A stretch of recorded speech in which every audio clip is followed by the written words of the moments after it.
Hi students, நம்ம இன்றைக்கி என்ன பார்க்க போகிறோம்னா 10th ஸ்டாண்டர்ட் என்சிஆர்டி மேத் புக்கில் எக்ஸசைஸ் 8.1ல் 7th சம் பார்க்க போகிறோம். If cot theta is equal to 7/8 evaluate 1 + sin theta 1 - sin theta by 1 + cos theta into 1 - cos தீட்டான்னு சொல்லியிருக்காங்க. ஃபஸ்ட்டு இதை செஞ்சுருவோமா? ஃபஸ்ட்டு என்ன கொடுத்துருக்குன்னா ஒரு ஃபார்முலா இருக்குது, அதை வந்து ஆல்ரெடி வி நோ தட் அப்படின்னு எழுதிக்கலாம். என்ன தெரியும்? sin square theta plus cos square theta is equal to 1 அப்படின்னு ஒரு ஃபார்முலா இருக்குது. சரியா? இந்த ஃபார்முலாவில் இப்போ வந்து நமக்கு சைன் ஸ்கொயர் மட்டும் வேணும்னா இதை இந்த சைடு கொண்டு போய் 1 - அதாவது சைன் ஸ்கொயர் தீட்டா மட்டும் வேணும்னா என்ன பண்ணிடலாம்? 1 - cos ஸ்கொயர் தீட்டான்னு கொண்டு வரலாம். இல்லை cos ஸ்கொயர் தீட்டா மட்டும் வேணும்னா என்ன பண்ணிடலாம்? 1 - sin ஸ்கொயர் தீட்டான்னு நம்ம கொண்டு வந்துடலாம். சரியா? இதை வந்து மைண்டில் வச்சுக்கோங்க. இந்த ஃபார்முலா வச்சு இங்கே செஞ்சுருவோம். இப்போ பாருங்களேன், 1 + sin தீட்டா 1 - sin தீட்டா இருக்கா, அதை எழுதிக்கலாம். 1 + sin theta into 1 - sin theta divided by 1 + cos theta அடுத்து 1 - cos தீட்டா. இப்போ வரைக்கும் கொஸ்டினில் இருக்கிறதா நம்ம எழுதிக்கிட்டு இருக்கோம். இப்போ இதை பாருங்களேன், எப்படி இருக்குது? a + b இன்ட்டு a - bன்னு வருது.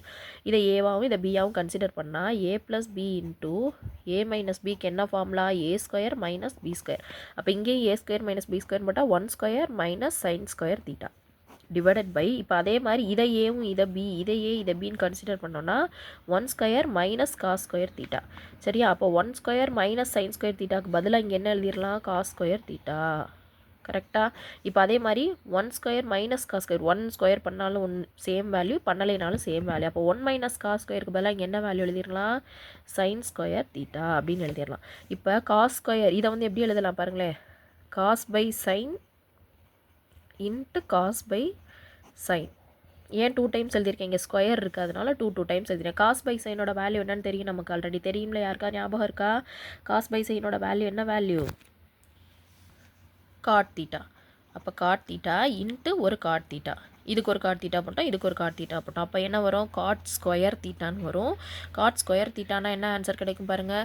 காட்டோட வேல்யூ 7/8ன்னு கொடுத்துருக்குறாங்க. அப்போ 7/8 த ஹோல் ஸ்கொயர் அப்படின்னு மாற்றினோன்னா 7 7s are 49, 8 8s are 64. அவ்வளோதான். இதை வளவலன்னு பெரிய கேல்குலேஷனாக செய்கிறதுக்கு இந்த ஒரே ஒரு ஃபார்முலா, இது ஒன்று மைட்டில் வச்சாலே போதும். அதாவது இது ஒன்று மட்டும், sin square theta plus cos square theta is equal to 1. இந்த ஒரு ஃபார்முலா வச்சுக்கிட்டு இங்கே ஃபுல்லாக அப்ளை பண்ணியிருக்கோம். இந்த இது ஆல்ரெடி நம்ம படிச்சிருக்கோம். a + b a - b is equal to a² - b²ன்னு. இப்போ இதிலேயே செகண்ட் என்ன கேட்டிருக்காங்க பாருங்களேன், cot ஸ்கொயர் தீட்டா மட்டும் கண்டுபிடிக்க சொல்லியிருக்காங்க. cot ஸ்கொயர் தீட்டா கண்டுபிடிக்கணும்னா இங்கே என்ன கொடுத்துருக்கு? 7/8. இது அப்படியே ஹோல் ஸ்கொயர் பண்ணால் கிடைக்கும். 7 7s are 49, 8 8s are 64. அவ்வளோதான்.